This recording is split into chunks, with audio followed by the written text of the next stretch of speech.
So today's episode is with Kellen Csebeer, who, if you know anything about outbound, you know that this is the guy. And I walked into this thinking I'm going to hear the same crap, right? Go to Clay, pick the signal, the guy gets hired, and we're going to send the message of, hey, Adam, because you're the CEO at such and you started 3 days ago, you get this. He flipped that shit all on its head. None of that. Not only did he teach us about outbound, he taught us about cold calling, he talked to us about direct mail, and talked about where outbound is going to be in a different way than anyone has ever told me 90 days from now. You got to wait to the end to hear that.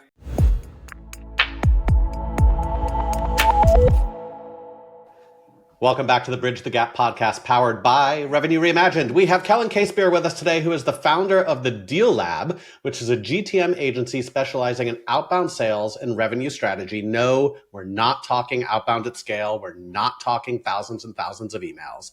Kellen helps businesses actually think differently and use data to optimize these outbound campaigns, which we know is something that every single fucking founder we talk to struggles with. Let's see if we could figure out on this show how to do it right.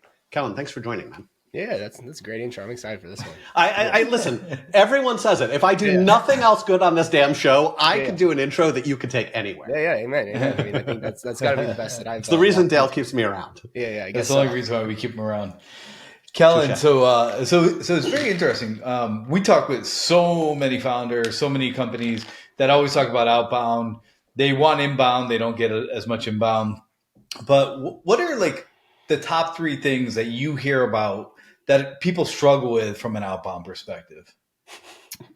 Yeah, like I think it's like what comes to mind immediately is like this mixture of factors. It's basically expectations of results and like timeline alignment. You know what I mean? And like my lens is there's sort of two different. So it's like if someone, you said like they have some inbound, they want to grow faster, right? To me, it's like, okay, the job to be done there is like figure out how to make outbound work, right? It's like you got to figure out like what is the segments that we, like how do we segment the market? What can we say to these people? What is compelling about that, right? And solving for that is different than solving for like how do I get my next 10 meetings, right? Right. And if right now, like if you kind of have this black box of like outbound, you're like how much energy in multiplies into the outcomes I need, you have no idea, right? And so a lot of people like, think they know. Right. Or they are very hopeful. 10,000 emails. Just send them out. Right. Send them, they will come. Yeah. Well, and what's crazy is like, I mean, it's not that crazy, but it's like people think that and they definitely don't get it. You know what I mean? Yeah. And even if you do, it's almost worse because if you send 10,000 emails and you get your 10 meetings and you think like that's your math, it's like you're operating off of like the world's worst, foundation for like what's to come. Not to mention your conversion rates that you're deeming acceptable are actually pretty damn horrible, and you're blowing your domains and your TAM in the process by sending people a bunch of shitty messages. But that's people. The way I put it's like demand. Like I think like demand is stupid is basically what I've been saying lately. And what I mean by that is like demand is like if you're on a diet and you're starving to death, you'll eat a gas station chili dog happily. You know what I mean? And so it's not like the demand is not like the ascendant form of helping someone. Right. And in fact, so it's like demand is good because you need to know what people kind of want. Right. So again, it's like this founder wants to send a bunch of messages. They want to move really fast. They're, that great. That's there.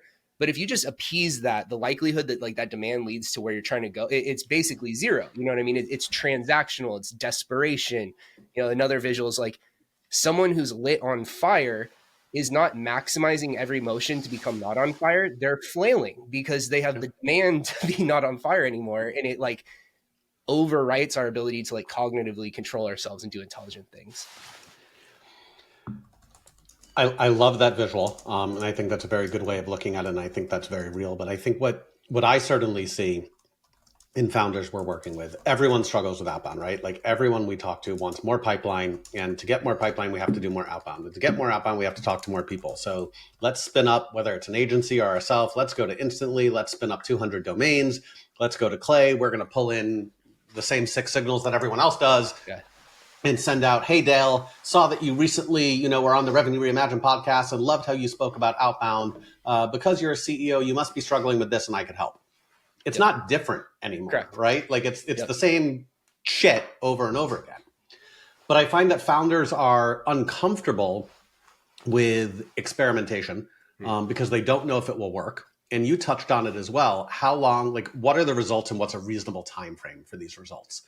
Walk us through, like, what are you seeing? What do you need to do from an experimentation standpoint? And what's the reality of how long until it works? Because Yeah, generally speaking, I don't think you send an email and get a response the first time. I mean, maybe you're really good, but yeah. No, sometimes. But yeah, so one of the phrases I give people is like, I think pretty much everyone can make outbound work on a year, 12 months. Most people probably on 9 months, a lot of them at 6 months, many at 3, very few at 1, right? And so what I often, like my discovery calls, I'm often telling people like you should focus on what you're willing to do for like 6 to 12 months more than what is the most good in the next 2 months. And if I sound really good, but you're only going to give me like a little bit of time to like squeeze out, we shouldn't do this. It's a waste of everyone's time. And so to me, like longevity always helps. I like Nassim Taleb. He wrote this book, Anti-Fragile. It talks about barbell theory, right? And so barbell theory is like on one end, you place these low probability, high asymmetrical payoff bets, right? And that's sort of like your way of winning. You know, the most asymmetrical outcomes will come from these like low probability things that hit. And then on the other side, you have to balance that with low risk things that essentially keep you alive, right? So it might be like, people who become extremely wealthy, maybe it's via the stock market, but in order to participate in the stock market, you need like a wage that you can be grounded to and that can like allow you to exist. And if you go too hard on the stock market, you might actually blow it all up, right? And so barbell theory is like having your allocations in one or the other, not the middle. So to me, it's like better to have the solve for longevity first, right? And then because if you have longevity, you can place lots of these little bets, And so, in terms of, I mean, so I think that's like how companies should look at it. The way that I tend to look at projects is like we should do something like a pilot would be like 4 months maybe, where it's like maybe a month of setting things up, 3 months of doing things. And what I tell people is like the end of that is not the best. It's probably the worst results we'll ever get when we finish that. But what it will show is like directionality. And so we're either going like, hey, we've hit a curve where this is really working and we can kind of like pump some fuel into this, or it's kind of working and we can continue this like R&D motion, or it starts to be like, hey, this isn't looking like there's much here. And we get to kind of have the conversation of like, you're probably not going to want to pay me to keep doing this for you. So let's figure out what you need to do next instead. So it could be like a smooth landing. That's kind of how I look at that. What happens when you get to that, I'm not sure this is really working type of conversation? Like, do you try to help them into like a different path? Like, and what would that path be? I mean, if they're like, I got to do outbound, but that's not really working for them. Like, Where do you put them? Great question. So the basis of our work oftentimes, to like set the stage for that answer is like with early stage companies, right? It depends on the company, but like early stage companies, it's usually like we're looking for message market fit, right? Like what is the phrasing against what subpopulations of our market? Like, will people be willing to meet with us? Right. And so the idea there is like, we'll take the markets, right? Adam, you kind of mentioned earlier, like everyone's talking to people the same way, right? So a lot of our premise is literally just like start with what does everyone say to this market, right? So that buyer, yeah. Yeah. So it's like, let's say you're like going manufacturing, right? Like if I take manufacturers and I go like discrete manufacturing versus not alone, and then I reach out to discrete manufacturers, I'm like, hey, I'm talking to discrete Apollo doesn't have that. ZoomInfo doesn't have that. Reps don't know that. That one little tiny phrase will like elevate things, and that's just like one layer of it. So maybe I'll go take manufacturers, identify which ones like discrete manufacturers. So now I have this like tighter list. Then maybe I'll look at which ones are like multi-location, single location, or I can't tell the amount of locations. And then I'll have these like 3 different sequences basically, or like ways that I'll communicate to them. It's like, hey, I'm reaching out to discrete manufacturers that have to move products between multiple locations to finish, and again, there's like acumen and intelligence built into like the targeting itself. It is personalized, it is relevant, but it's not like cheeseball stuff. It's based on like how does this actually connect to it? And so anyways, so we come up with these like hypotheses, and then each month we like test and validate, 5 of these, like let's say on average, right? So if we come to the end of a pilot and the conversation is like, this sucks, we're not going to get you what you want. What it means is like, we segmented your market, my really smart client, really smart us had all of, 15 ideas over 3 months that we ran, tested, none of them worked, right? My lens on that is like, that is extremely valuable. Because I've talked to that person who's on month 18 of hiring and firing agencies and reps and this and this and this, and they're spinning their wheels. and we'll make traction forward, even if it's just disqualifying things. Right. And so a lot of times then you're kind of coming to this discussion of like, what is true that we thought these things could work? They're totally not. Right. Is it like the market has no appetite for this? That's useful to know. Is it like email, you know, because a lot of times we're testing via email. It might be like, wow, we've really disqualified email as like a viable, you know, we did a supply chain operations thing before. It's like, that's not going to be their channel, you know? And so you mean everyone doesn't respond to cold email? Yeah, I know. It's crazy. Right. Right. Yeah. Allegedly. And so, you know, so when you get to the end of those things, if they don't have like their results, it's like, we had some ideas of what could work. We hopefully you can look at like what we did and feel very comfortable. Like, yeah, I don't need to try that again because that looks like a great representation of this idea that I wanted to test.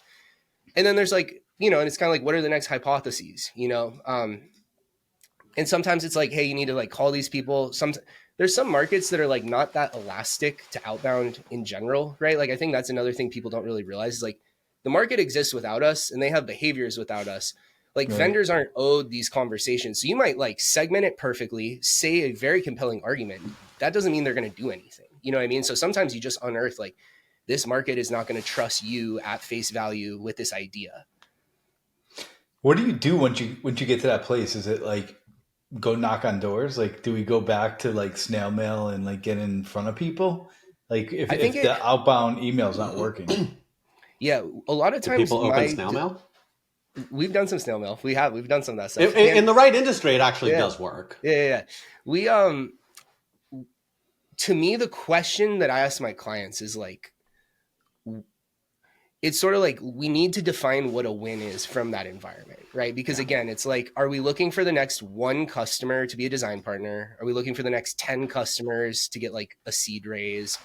Is it like you need to cut costs to like maintain like viability and you're just feeling very emotionally defeated and like we need, you know, so like sometimes it's a product thing, right? Like sometimes it's like, hey, look, like the market's not excited about this. Like you're going to need to find some sort of because like it comes back to this like strategy versus messaging thing, you know, where it's like, you know, on one hand, maybe it's like, hey, we can host executive dinners, we can get people in a room, you might be able to get customers. But again, if what the market is saying is like, if you go cold outbound to them and you go, hey, I know this about you, we do this, and no one cares, it might actually be a false positive to use those dinners to go get those next 10 customers, because you might just be sort of like incrementally dragging out the fact that like there's no real market fit for this, you know what I mean? Or that's like not that palatable.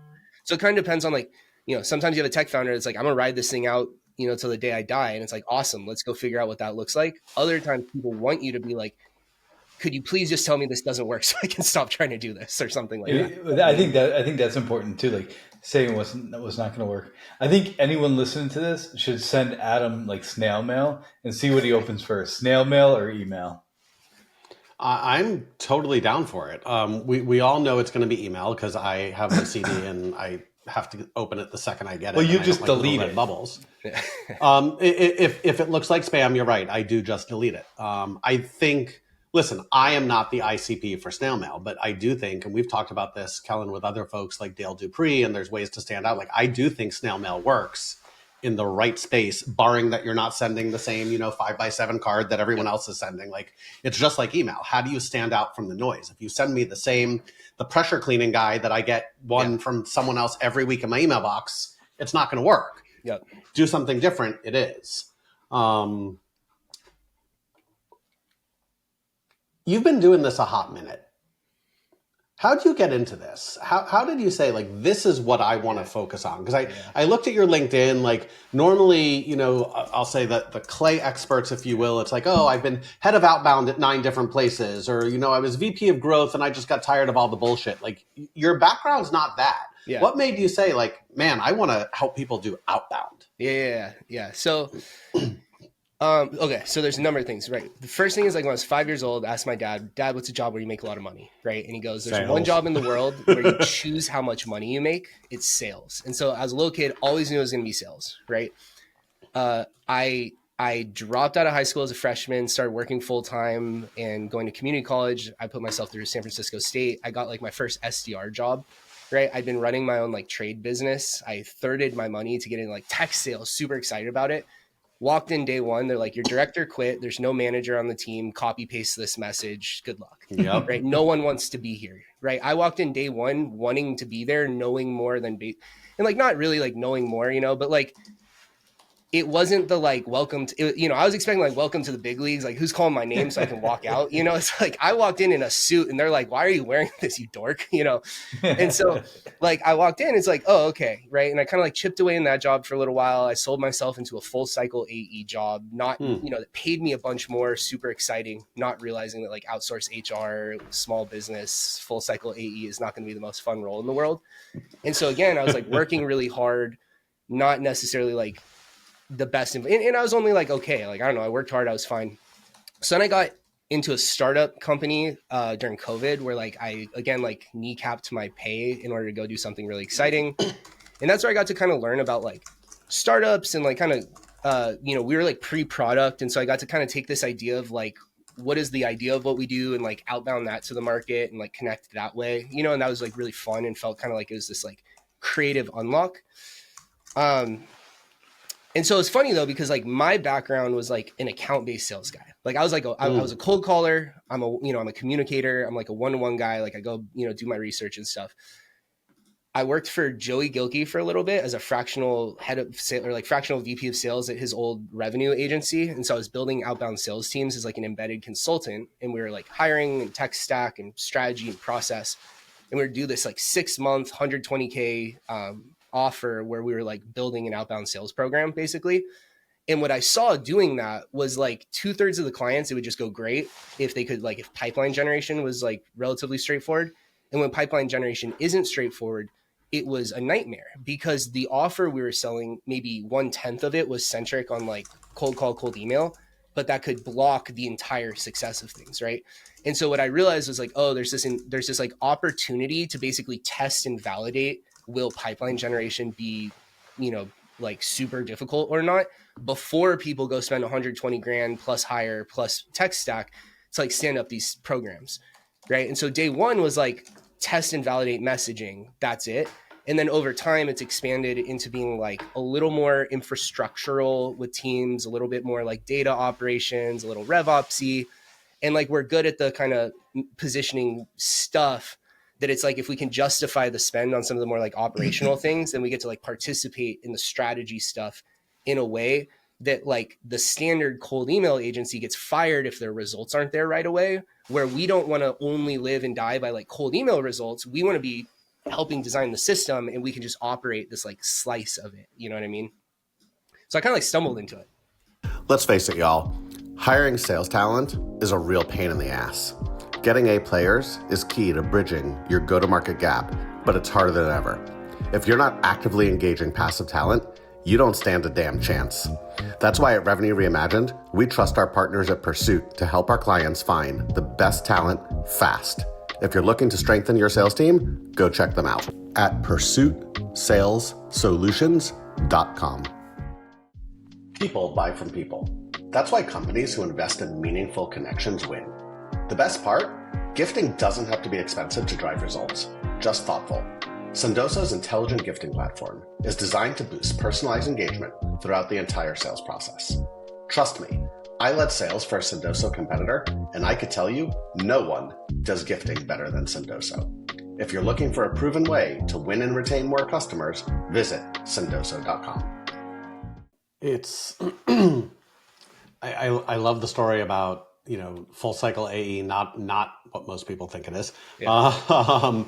And HR, boutique HR, like that's a tough space, man. Like I've been there. Like not only don't they want to answer phones, they don't want to answer emails, and they don't have budget. And I was like 22, you know what I mean? Like 23. So I'm like, I was like 20 years younger than anyone else on my team. I sold myself into the team as like a completely atypical hire, going like, I will go hard on outbound. I will be the best pipeline generator on the team. Come to find out, it's like I'm calling like small business owners as like a kid, basically in the Bay Area, and we were like a premium price, super low risk. Basically, like we're a great fit if you're like very low risk tolerant. And it's like that is the opposite. And our number one competitor, China, is based in the area. And so it's like we were just like not really the right, like not the best market for the, you know, the company's Texas based awesome company, but like So I just found that it's kind of like there's a lot of headwind where I had this energy, but I was like running through something that wasn't the best conduit for like, you know, who I believed I could be if I was in the right environments. Go ahead, Dale. I have more. It just drives back into circling back to what you originally said. Like you got to make sure that you're calling the right people. You have the right definition of your ideal customer profile, the buying personas, and then differentiating your value proposition. Kind of like what you're saying. Most people are like, I am the best XYZ and the best. Like it's the same marketing message that everyone's saying, and it just does not. You'll never differentiate yourself. And they're like, why does the message work? It's like, well, you sound like everybody else. So like how humanly can we differentiate you? It's difficult. Yeah. Yeah. I mean, I think too, like a lot of, like you said, like people say like, I am the best X, right? And that's like a declarative statement, like of us. It's kind of like, I'm this, who cares? Right. And like, I think what people don't realize, it's like, you need to, like the market exists, even if our company doesn't. They have a way, you know, there's like patterns of thinking, patterns of behaviors that exist. There's attitudes that already exist. And like great messaging is like understands and communicating to the market where they exist, not trying to like drag them into our world. And I think that's where companies basically treat the market like it's a burden. You know, it's like annoying that they're not just like abiding by our messaging to like come talk to us. And my lens is like outbound is like the truth. Like if you have this idea that's so great and you go run outbound messaging and no one responds, that is more real than your belief. And if you take 100%. That and you're mad about it and you're like, oh my, you know, blah, blah, blah. And it's like, that's you, that's on you. That's terrible leadership. You know what I mean? You should be so thankful that someone's like, oh my God, they don't care about this. We need to change things or you're dead in the water. And a lot of, so, you know, and that's where like a lot of weak solution providers start trying to hack things together. They're like, what thing can I do to misrepresent the truth here? Can I, you know, exploit this little micro situation that makes this person willing to talk to us that is completely irrelevant from like the competitive argument we're trying to make? You know what I mean? And like the actual revenue contribution to that is obviously going to be terrible versus when you can go like, hey, I see the situation about you. You probably deal with things like this. Would this be interesting? And people are like, oh, hell yeah, let's learn more.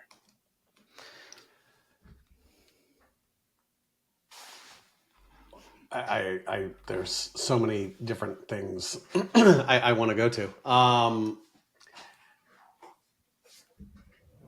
How do we change it? And I know that's easier said than done, but how do we change this mindset of instant gratification, right? And I do think that that's what it is. And you touched on the way you do it. And I love that. We also, you know, typically our engagements are 4 months and we start it with an audit because the problem you think you have isn't the problem that you have. And we need to understand like, what are we trying to solve for? And we need to, you know, treat the root of the problem, not the symptom. I need more meetings isn't like, it's not, okay, let's come in and book more meetings. Yeah. You got to start somewhere.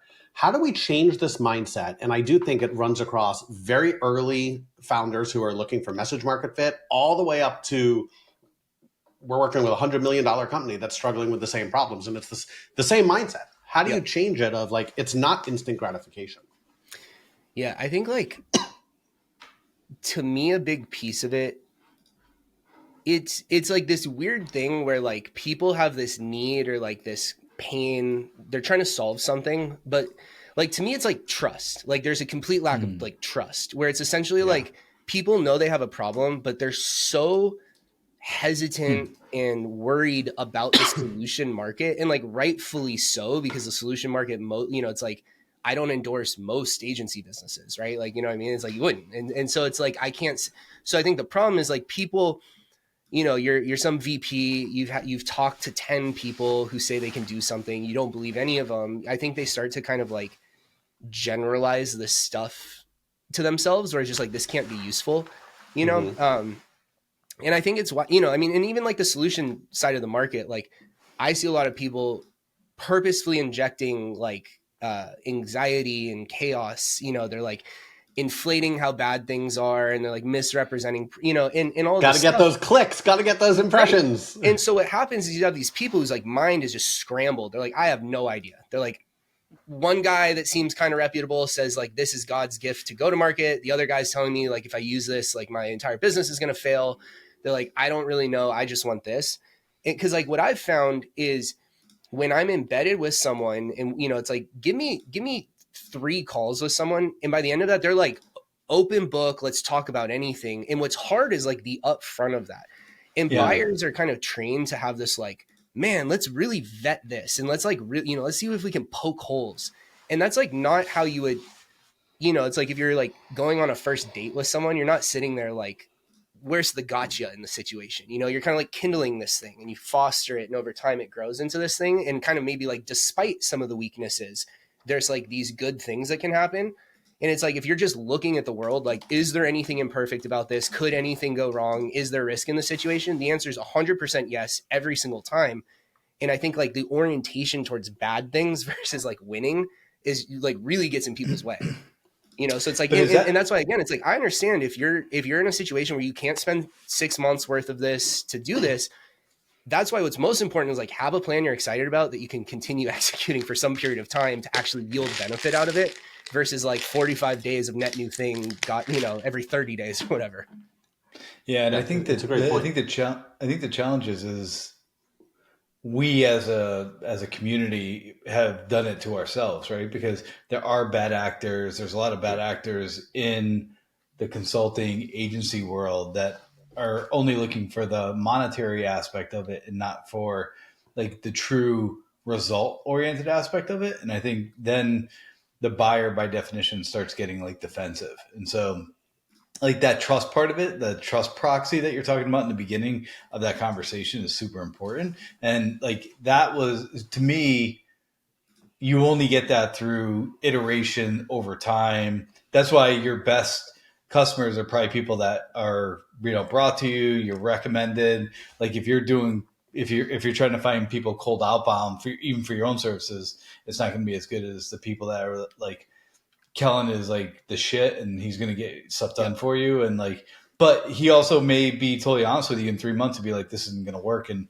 we need to like go figure out something else. And I think that honesty, like everyone wants the easy button, but the honesty is super important. Like at least you're going to try to make the modification and change. We end up being patterns of things that we're trying to accomplish versus like, let's try it and see if it's going to work. And then if it doesn't work, like, at least now we can check off the box, like it doesn't work.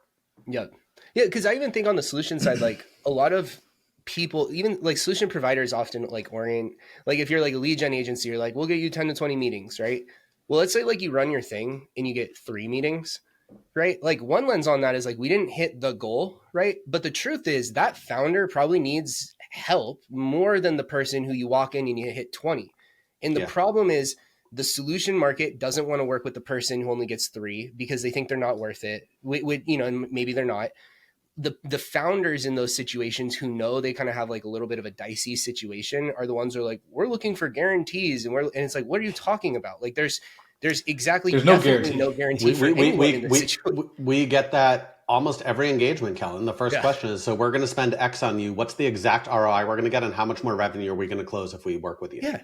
I don't fucking know. Yeah. Like, We had a CTO, CEO, CRO talk to us, and we said, first thing we do a go-to-market audit so we can figure out like really where the challenges are. And the exact response was, well, what if your audit's shit? And I'm like, okay, well. Yeah, that's what I mean. It's like, to me, like quite literally, that's like, it's like, hey man, if that's how you look at this stuff, we definitely shouldn't work together because like we're not the right fit for you. Yeah. No one's the right fit for that person. Like you will never, ever, ever, because like one of the phrasing I use with people is like, you get through the proposal stuff and people are like, should I do this? Right. And it's like, my lens is, if you're excited to spend the money to learn whatever we're going to learn, this will be a home run. You're going to get to the end of this. This will be so awesome. If I sound really good talking about this stuff and you're hearing like, I really think this is going to work, and you'd be totally pissed if we get no results at the end of this, don't do it, because that's 100% a possible outcome. And I'm more concerned about having like detractors on the back end of it than like acquiring the next customer. I mean, to you guys' point, like there's extreme demand for this type of stuff. So there's like no shortage of like people who, want some type of help. I think people just also have issues with like scope definition, right? Like you're helping the GTM org, and to them that just inherently means like revenue ROI. right? But when again, like there's, like that revenue is the outcome of lots of little bits of things working really well, and if you're not willing to kind of go like, well, let's make this work well, and then let's get this working well, and we'll kind of layer these together. If it's just all or nothing light switch stuff and you're a budget buyer, it's like you're not going to get that. That just doesn't exist. It's so true. I mean, the way people should be thinking about these things is that this is evolution, and not you're not gonna fix it in one piece. Like, and the challenge is a lot of people, they're so broken. That's why we built out like 4 phases. Like, we think about how do we stabilize like the chaos that's happening within the current state. Like, there's a reason why things aren't working. Like, and a lot of times it's not super obvious. It's not like this is the problem. It's like, okay, once we go through all the conversations and figure that out, now we can actually figure out what the problems are, and now we can solve this root problem versus some branch of some problem you think it is. Yeah. So, anyway, Kellen, what's the future of outbound in like 2 minutes or less? Like, is email going away? Is it going to have to be, cold call? Like, where's outbound going? Yeah, I think it's not going away. Like, I could see it maybe getting more expensive, basically, but like more expensive to cut through. But Google raising their prices and stuff. The utility of like a random email address sending you something who you've never talked to is extremely high. Like, that's probably, I don't think that'll ever go away. You sign up for a newsletter, they're sending you a cold email, right? You get an introduction to someone, that's a cold email. You go on someone's website, it says email us for help, cold email, right? So cold email is going to exist. I think, maybe humans behaviorally go to like other inboxes or something, but I think like the idea, like the mechanism of like individual targeting with text arguments is like forever. So my lens is like, if your value is only deliverability, that sucks because that's like low value. But if you have like kind of targeting and messaging strategy, like you'll transcend whatever comes in the future. I like it. All right, let's do some rapid fire.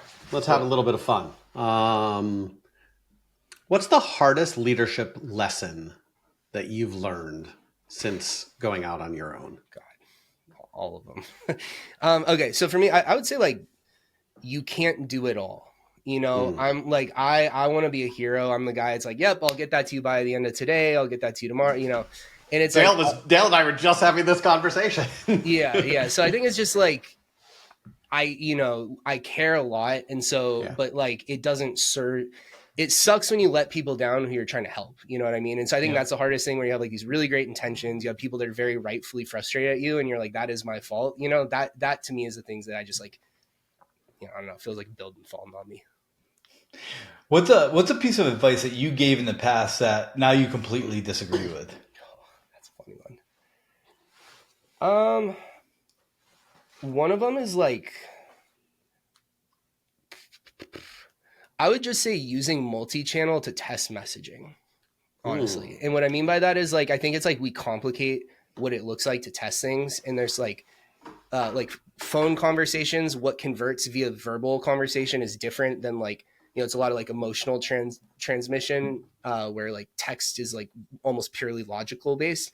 And so I think like logic based conversion is like a higher signal than the other side, and it's more repeatable. So I would say that. Yeah. First one that comes to mind, what's a mistake that you made that you still regret?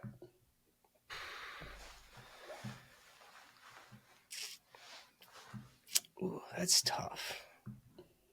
Mistake that I made that I still regret. I think the things that come to mind, honestly, all the things, I can't name them exactly, but it's like every deal I took on that like there were reasons not to, that I felt like I wanted. That's the most, like every single like micro answer that I could give is basically like someone where I had a hunch that there was something a little off, where I said yes anyways, and where it bit me in a way that was like, that was just stupid. Let's wrap this thing up. Let's wrap this thing up. If you're a revenue leader listening to this right now, or maybe a founder or CEO, what's one thing that they should hear right now that they can resolve on in their go-to-market strategy? I would say separating the idea of testing and experimenting things from where you harvest your results that you owe. And if you give yourself space to do those two things independently, like it's easier to get results if you're just being super transactional, potentially, like kind of like whatever you currently have, go do that, experiment is for your future what you'll have. That's a good. I love it. Kellen, thank you so much for joining the show. Where can people find you? Obviously LinkedIn, but where can they find more about your company, and how do they engage with you, man? Yeah. So LinkedIn's the best, definitely. Like, especially if anyone has questions, curiosities, hit me up there. TheDealLab.com is like the website. It's pretty basic. It's like decent. It has what we do. Mostly we're working with people early stage who want to like test, validate outbound messaging. Sometimes we're doing like bespoke data sets and stuff like that. Cool TAM build out. And then the third way is just like kind of, we're like a clay expert agency and like a smart lead agency. So if people want to do any of the sort of like embedded clay motions, we support that as well. Like a claygency. Yeah. My favorite. No. Kellen, thanks so much for joining the show, man. I appreciate it. Thank you. It was a lot of fun. Appreciate it. Cheers. See ya.